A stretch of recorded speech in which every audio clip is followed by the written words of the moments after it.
नमस्कार दोस्तों, मैं आज एलेंस की नोट के बारे में निरंतर अगला सेशन लेके आया हूँ। आज बात करता हूँ कि एलेंस की नोट के जो अंदर की मेडिसिन हैं उनको हम कैसे अध्ययन करें। तो सबसे इम्पॉर्टेंट ये है कि मैंने बताया था आपको कि कैसे लिखी गई हैं, उसका इंडेक्स कैसा है, उसके हर एलेंस की नोट का फर्स्ट पैराग्राफ यानी फर्स्ट लाइन से लेकर के और लास्ट लाइन तक बहुत ही वैल्यूएबल पार्ट लिखे गए हैं।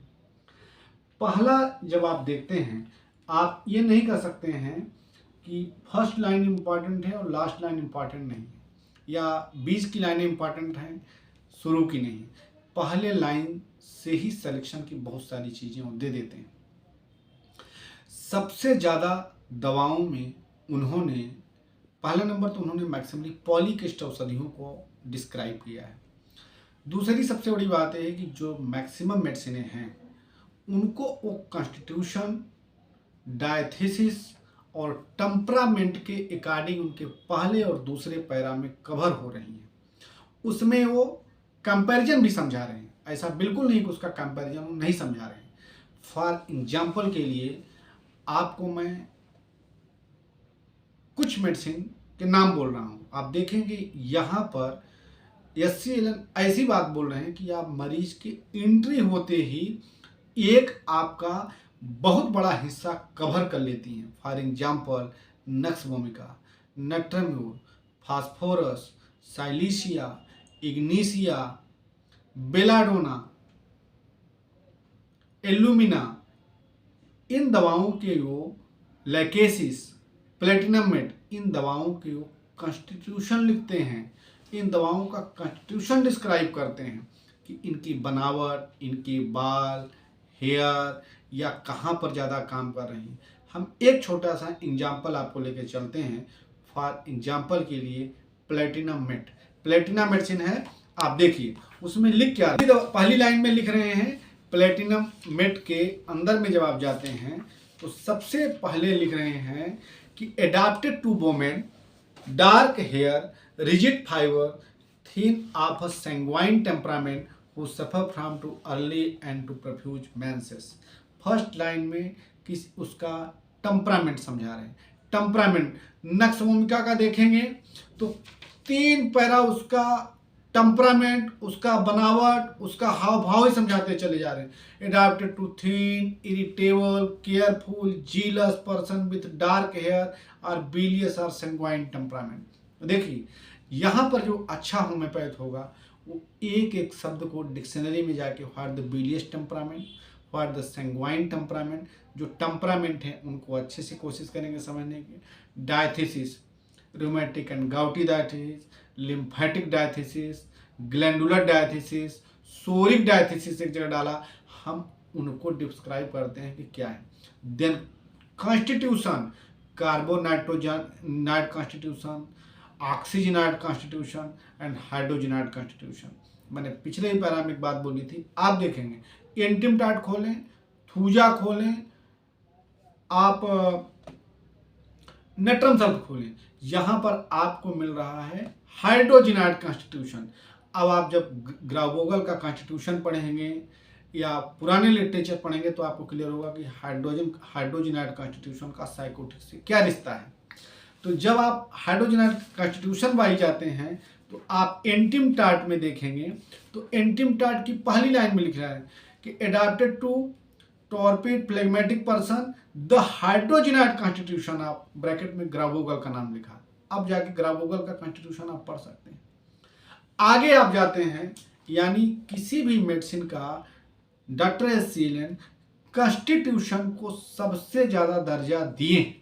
मैक्सिमली 70% MD में कॉन्स्टिट्यूशनल शुरुआत कर रहे हैं। आप एंटिम क्रूड में खोलेंगे, लिखा है for children of young people incline to grow fat, यानी कहाँ से इसकी शुरुआत हो रही है। फैटी है, पतला दुबला है। कलकेरिया फास में अलग कॉन्स्टिट्यूशन वर्णन कर रहे हैं, कलकेरिया आकार में अलग कॉन्स्टिट्यूशन का वर्णन कर रहे हैं। क्या लिखते हैं, ब्रोमियम का फेयर होगा, आई फेयर कॉम्प्लेक्शन है, आयोडम का डार्क कॉम्प्लेक्शन है, नाइट्रिक एसिड का डार्क कॉम्प्लेक्शन है, मर्कसाल का फेयर कॉम्प्लेक्शन है। वो अपनी बुक्स में खुद इस चीज़ को बता रहे हैं। तो देखिए कितने क्लियरिफिकेशन के साथ इस चीज़ को बता रहे हैं। तो पहला हमको शुरुआती लाइन में वो कॉन्स्टिट्यूशन विथ कंपैरिजन के साथ दे रहे हैं। उस कॉन्स्टिट्यूशन में डायथेसिस और टेम्परामेंट और इवन टेंडेंसी को भी कवर कर रहे हैं। फॉर एग्जाम्पल टेंडेंसी आपको देखना हो, आप स्कॉलरशिप में जाइए। स्कॉलरशिप की जब आप पहली लाइन पढ़ते हैं तो आप देखेंगे स्कॉलरशिप में उन्होंने लिखा है पहली लाइन में विथ हीमोराइडल टेंडेंसी। देखिए हीमोराइडल टेंडेंसी के साथ बोल रहे हैं and who suffer from gastric and bilious trouble, gastric and bilious trouble के साथ लिख रहे हैं। तो हीमोराइडल टेंडेंसी, एक देखिए डिसीज की टेंडेंसी के साथ बात कर रहे हैं कि उसके अंदर ये चीज मिलेगी। अगला आते हैं, तो ये तो मैंने कॉन्स्टिट्यूशन डायथेसिस की बात की।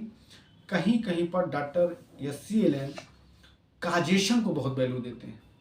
काजेशन को एलिमेंट फ्रॉम लिखते हैं, बैड इफेक्ट आफ्टर लिखते हैं, सप्रेशन फ्रॉम लिखते हैं, या मेंटल सप्रेशन लिखते हैं, या नेवर सिंस वेल आफ्टर लिखते हैं। इतने शब्दों का इस्तेमाल किया। आप कार्बोवेज इनकी मेडिसिन है, आप कार्बोवेज के अंदर जाएंगे तो कार्बोवेज के अंदर आप देखेंगे मेरे जानकारी में कार्बोवेज डॉक्टर एस.सी. की ऐसी मेडिसिन है जिसका फर्स्ट, सेकंड और third, fourth 4 paragraph continuously bad effect after element after भरा हुआ है। इतनी सारी चीजों से उन्होंने भरते रह जाएंगे।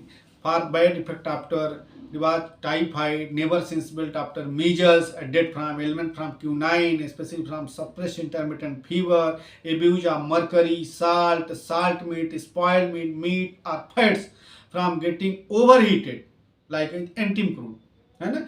इतने चीजों को कार्बोवेज में बता रहे हैं। यानी फर्स्ट रेमेडी कार्बोवेज का 4 paragraph element, causation, bad effect, never since well से भरा पड़ा है। दूसरा आप देखिए तो आपको मिलेगा, आप जाएं तो सिम्फाइटम में देखेंगे तो आपको मिलेगा, आप रूटा खोलेंगे तो आपको मिलेगा, आप हाइपेरिकम में खोल के पहली लाइन पढ़िए, देखिए क्या बोल रहे हैं। हाइपेरिकम की पहली लाइन, मैं 9th एडिशन की बात कर रहा हूँ, अब 10th एडिशन की रिवाइज एडिशन की बात करूँगा। आप जाएंगे जब हाइपेरिकम खोलेंगे, mechanical injury of spinal cord, bad effect of spinal concussion, pain after fall on coccyx, तो ये हाइपेरिकम इस बात को बोल रहे हैं। सेम आप जाएंगे कैलेंडुला खोलेंगे, आपको वहां पर एक कंडीशन मिलेगी। आप मेनियंथस खोलिए, है ना, आप जब मेनियंथस खोलते हैं तो आपको डॉक्टर एस.सी. कह रहे हैं complain from abuse of cinchona and quinine, first line से इसी चीज को मेंशन कर रहे हैं। तो आप देखिए यहां पर इन्होंने काजेशन को बहुत बड़ी वैल्यू दिया है। तो हर मेडिसिन के काजेशन अंदर भी बहुत सारी चीजें हैं। आप एलियम सीपा के अंदर जाएंगे तो आपको काजेशन मिलेगा, आप कैमोमिला के अंदर जाएंगे तो एंगर काजेशन मिलेगा। एक चीज और आपको मैं समझाना चाह रहा हूं, काजेशन और मॉडलिटी, ये मॉडलिटी में भी कवर होगा। कुछ काजेशन ऐसे हैं जो मॉडलिटी के रूप में दिखाई देते हैं, बट वो एक्चुअल में दोनों रूप का काम करते हैं, काजेशन का भी काम करते हैं और मॉडलिटी का भी काम करते हैं। इसीलिए डॉक्टर क्लार्क ने अपनी क्लिनिकल रिपर्टरी में काजेशन में कई सारी मॉडलिटी को एंट्री दिया है। फॉर एग्जाम्पल के लिए एलिमेंट आफ्टर डैम्प वेदर या रेन बाथिंग, तो रस्टाक्स की ये मॉडलिटी है रेनी वेदर, और ये उसका काजेशन भी है। तो इसलिए कुछ मॉडलिटी ऐसी हैं जो काजेशन का भी काम करती हैं और वो एग्रावेशन यानी मॉडलिटी के पार्ट को भी कवर करती हैं। आगे हम तीसरे पॉइंट में जाते हैं। तो काजेशन मैंने आपको बताया, constitution, diathesis, tendency, temperament, causation. अगली चीज में आप जाएंगे तो doctor S C. Allen clinical concomitant के साथ मेडिसिन को बहुत अच्छे से डिस्क्राइब करते हैं कहीं कहीं। फॉर एग्जाम्पल यहाँ से आप मेडिसिन को बड़े अच्छे से समझ सकते हैं। क्लिनिकल कॉन्कॉमिटेंट में जब आप देखते हैं तो कॉन्कॉमिटेंट में आप बोविस्टा खोलिए, बोविस्टा में मेंसेस के टाइम का आप देखिए, बोविस्टा के मेंसेस में क्या लिखा हुआ है। ये आपको जनरली ये पेशेंट को क्या जरूरी है, पर होम्योपैथी के दृष्टिकोण से कितनी उसका कॉन्कॉमिटेंट के साथ रिश्ता दे करके बोल रहे हैं कि menses flow only at night not in day time, compare में मेडिसिन दिया है, बट आगे diarrhoea before and during menses, ये उसका कॉन्कामिटेंट लिख रहे हैं। This is the part of concomitant, यानी मेंसेस के पहले ये कंडीशन हो then remedy is this. Same यही रेमडी आप जाएंगे अमोनियम में खोलेंगे तो वहां दिया डायरिया एंड वोमिटिंग, फास्फोरस के साथ कंपेयर किया है। डलका मारा में लिखा हुआ है कि रेस बिफोर मेंसेस, आप देखिएगा कोनियम के साथ कंपेयर किया है। रेसेस बिफोर मेंसेस, यदि रेसेस ड्यूरिंग मेंसेस आ जाए तो बेलाडोना के साथ उसको कंपेयर में डाला हुआ है।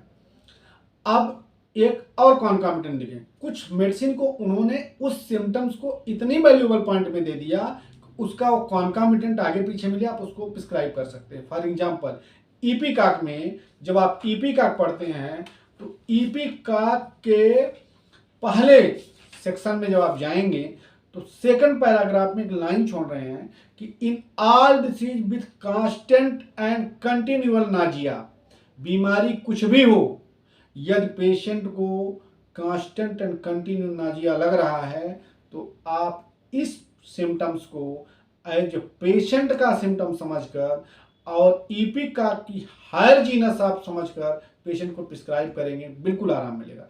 ये चाहे पेशेंट पेट की बीमारी लेके आए, चाहे वो निमोनिया का केस लेके आए, आप पीबी नेस में पढ़ के एक बार देखिएगा कि कितने चीज निमोनिया या सर्दी जुकाम में ये सिम्टम्स मिलता है तो ईपीकाक कितनी हायर मार की रेमडी है। कुछ लोग सोचते हैं कि पेट की दवा है, पर मेरे अंदाज से निमोनिया हो या हेडेक हो, कुछ भी हो, यदि इन ऑल डिसीज लिख रहे हैं, भाषा को आप समझिएगा, उनके भाव को समझिएगा, in all disease with constant and continual Nazia. एक चीज और दिया है, आप देखेंगे पोडोफाइलम खोलेंगे, पोडोफाइलम में क्या लिख रहे हैं कि डेंटिशन के टाइम में ग्राइंडिंग करेगा टीथ को, रात में भी चबाएगा। साथ में इटालियन में लिख रहे हैं head heart rolling from side to side. अब आप जब हेयरिंग गाइडिंग, जहां से एलएनस की नोट निकली है हेयरिंग गाइडिंग सिम्टम से, आप देखेंगे तो कितनी जगह उन्होंने थीटा लगा करके कॉन्कामिटेंट दिया है, उसको उन्होंने एक और मजबूत शब्दों में डिस्क्राइब कर दिया है। ठीक है, इसके अलावा जब आप आते हैं तो दूसरी सबसे इंपॉर्टेंट है क्लिनिकल कंडीशन। अब कॉन्कामिटेंट के अलावा क्लिनिकल कंडीशन में आइए। डॉक्टर एसिलन बहुत सारे ऐसे पैथोलॉजिकल टर्मिनोलॉजी का इस्तेमाल करते हैं, क्लिनिकल केसेस का इस्तेमाल करते हैं, बट उनके क्लिनिकल कंडीशन के शब्द में जिसको डॉक्टर हेरिंग बाद में थीटा लगा के पहले कॉन्कामिटेंट लिखते हैं, डॉक्टर एसिलन पहले उसको डिस्क्राइब, पहले उसका पैथोलॉजिकल सिम्टम्स लिख के उसके कॉन्कामिटेंट नोट कर देते हैं। फॉर एग्जाम्पल के लिए आप समझिए जैसे फीवर है, फीवर एक बीमारी। अब नक्स भूमिका में जाएंगे तो नक्स भूमिका का फीवर में सबसे इंपॉर्टेंट लाइन क्या है, यदि आप देखेंगे तो उसको उन्होंने लिखा है स्पष्ट शब्दों में कि must be covered in every stage of fever, chill, heat और स्वेट। यहां तक आपको समझना पड़ेगा, हर स्टेज में, चाहे वो चिल हो, चाहे हीट हो, चाहे स्वेट हो, वो कवर करके रखेगा। ये नक्स भूमिका का पिक्यूलियर है। किसी में टाइम के अकॉर्डिंग पिक्यूलियरिटी हो, फीवर में सेडान पीरियडिसिटी बेलमार्क हो तो आपको सेडान के बारे में सोचना पड़ेगा। पीरियडिसिटी आप हेडेक फर्स्ट टाइम लिख रहे हैं तो आप सैंगुनेरिया को सोच सकते हैं। अर्थात आप देखिए कि ये कवरिंग के अकॉर्डिंग नक्स भूमिका सबसे हायर हो गई, टाइम के अकॉर्डिंग जाएंगे तो दूसरी होगी। यदि वहीं पे वीकनेस स्टीम लगेगी तो नक्स भूमिका और तीनों स्टेज क्लियर होंगी तो सारी सिनकोना के साथ क्लियर होगा। तो ये कंडीशन है। अगला आप जाएंगे ईपीकाक में लिख रहे हैं, इग्निशिया में लिख रहे हैं red face during chill, red face during chill, red face during chill, chill with thrust.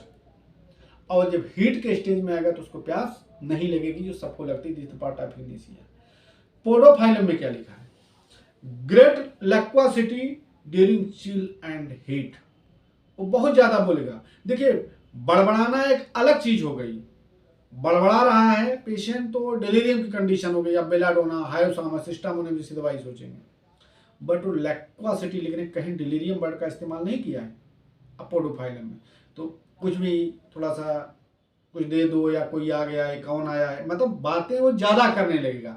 This is the part of podophyllum. ये पोडोफाइलम इस चीज़ को मार्क कर रहे हैं। तो आप एक इनका क्लिनिकल पॉइंट भी बहुत गहराई से लेके जाएं। तो मैंने आपको क्लिनिकल पॉइंट के पर्पज बताया। वहीं आप हेलोनियास खोलेंगे, हेलोनियास के अंदर जाएंगे, कितने अच्छे में एक पैरा को कवर करके उस चीज को समझा रहे हैं। हेलोनियास डायकोसा में आप जाएंगे तो देखिए डायबिटीज लिखा है। अब डायबिटीज के आगे देखिएगा, हर व्यक्ति डॉक्टर साहब मुझे डायबिटीज है, पर आप डायबिटीज में देखिएगा लिख रहे हैं first stage urine profuse clear saccharine lips dry stick together great thirst restlessness emaciation irritable and melancholy. बस इतना पढ़ करके सामने वाला निकल गया कि डायबिटीज में हेलोनियास देना है। बट कोई नहीं सोचेगा कि पेशाब ज़्यादा मात्रा में आ रही है, फर्स्ट स्टेज में है, पेशाब बहुत क्लियर है, पर उसके साथ एल्ब्यूमिन भी पास हो रहा है। डॉक्टर साहब प्यास तो बहुत ज़्यादा लग रही, ये स्थिति मेरे मुंह चिपक जाते हैं, मेरे मुंह चिपक जाते हैं, प्यास बहुत ज़्यादा है, रेस्टलेसनेस रहेगा, और इतनी प्यास लग रही है, पानी पी रहा है, पेशाब भी खूब जा रहा है, और शरीर भी उसका लगातार सूखता चला जा रहा है, इरिटेबल है, चिड़चिड़ापन है, लगातार उसके दिमाग में चिड़चिड़ापन बना, यानी इतनी चीज़ों को कवर कर रही है। This is remedy the हेलोनियास is the beauty of doctor SCL and materia Medica.